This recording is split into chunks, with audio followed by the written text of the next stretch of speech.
If you love someone going through cancer, there's a mistake you're probably making right now. If you're trying to make them stronger and without realizing it, you might be making this harder. Hi, I'm Cloud. I have lung cancer. I'm fighting this the Stoic way. This channel is my way of defying this disease, a place to regroup and gather my strength. I'm gonna need you in my corner. Here we will thrive beyond cancer. I truly pray that someday soon I can run again. When I got sick, people around me wanted to help. They said the right things, or at least what they thought were the right things. They said, stay strong, keep fighting, don't go there mentally. And I understand it, because when someone you love is in pain, you feel powerless. So you reach for control. You reach for words. You try to fix something that cannot be fixed. But here's what most people don't really realize. What stabilizes a man from the inside can feel cold and isolating from the outside. Stoicism, discipline, emotional control, those are tools the patient chooses.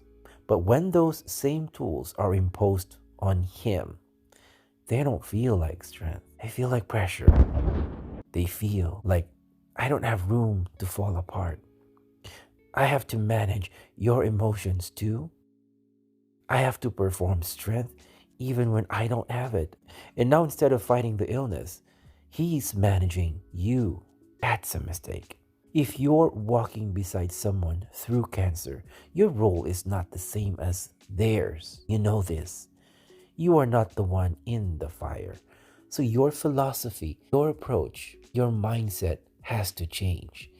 As somebody who is the caregiver or caretaker to someone who has cancer or any health crisis, your role is distinctively unique and powerful. Let me tell you, your job is not to make them feel strong. Your job is to be steady for them. There's a difference.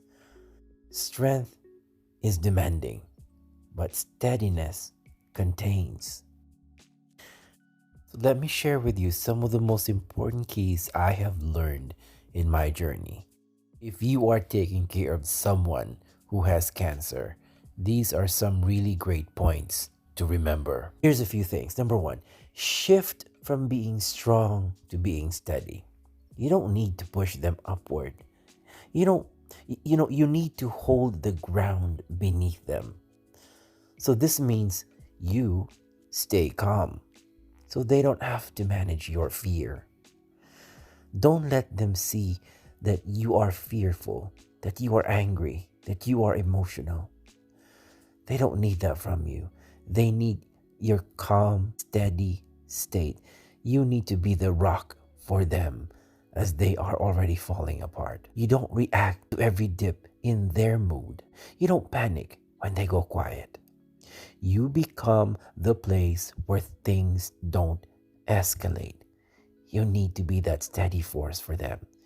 Not louder, not more intense, just steady, quiet, and full of resolve, like an unbreakable rock. Number two, you replace discipline with reliability.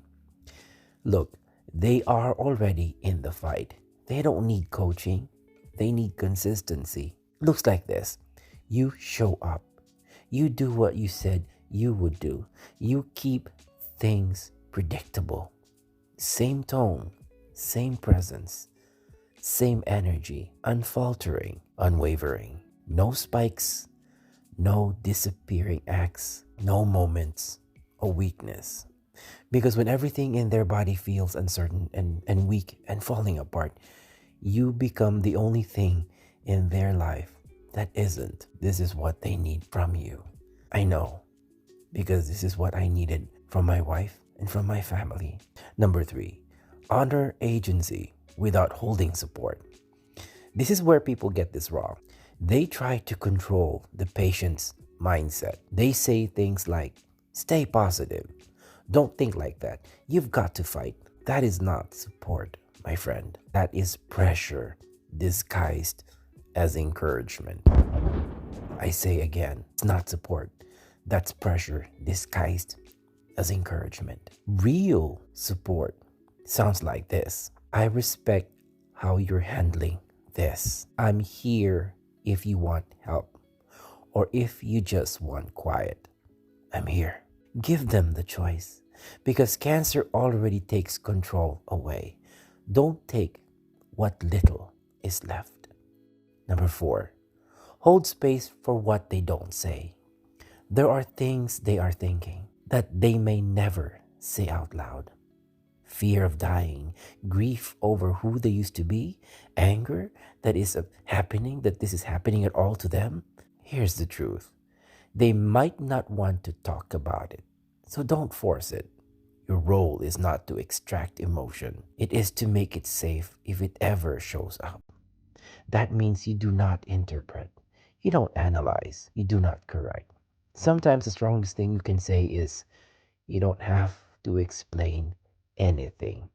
I'm here. And then you actually stay. If you're walking beside someone through this, here's the rule set: not theory, not philosophy. Here, be consistent, not intense. Offer help without demand. Do not compete with the illness. Normalize rest and dependence. It's okay to be resting or sleeping. Let strength be optional. Keep your emotions regulated separately. And most important of all, be a place where control can loosen safely.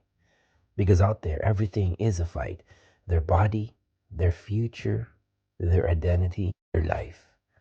Don't turn your presence into another battlefield. Be the source of calm in their life. Look, you don't need to say perfect things. You don't need to fix anything. You don't need to carry them. You just need to be someone they don't have to manage. Someone who does not flinch. Someone who says, and someone who stays. That's what real support looks like. Not strength, steadiness. One last thing. I want to ask you this. In your fight, in your journey to take care of your loved one, where have you failed? What mistakes have you done? When did you become a source of distraction rather than a source of calm? I have put everything I've learned into a simple blueprint, a manifesto for healing and recovery, designed for the patient. Because when your mind is tired, you don't need more ideas. You need a roadmap. It's in the description. It's a PDF file. You can download it. It's free. Take it. And check out the playlist Blueprint for Healing and Recovery. 3 pillars, 21 principles for healing. If you have any questions or comments, write them below or send me a message. Let's keep this conversation going, man to man, brother to brother. We are not dying on our knees. So, wherever you are, however you are doing, I pray that you are steady, that you remember you are enough, that you allow yourself to rest, and you remember you don't have to carry this alone. And as a caregiver, you have power in your steadiness, your calm, and your willingness to just be there. Be present. And I pray you find peace in every step.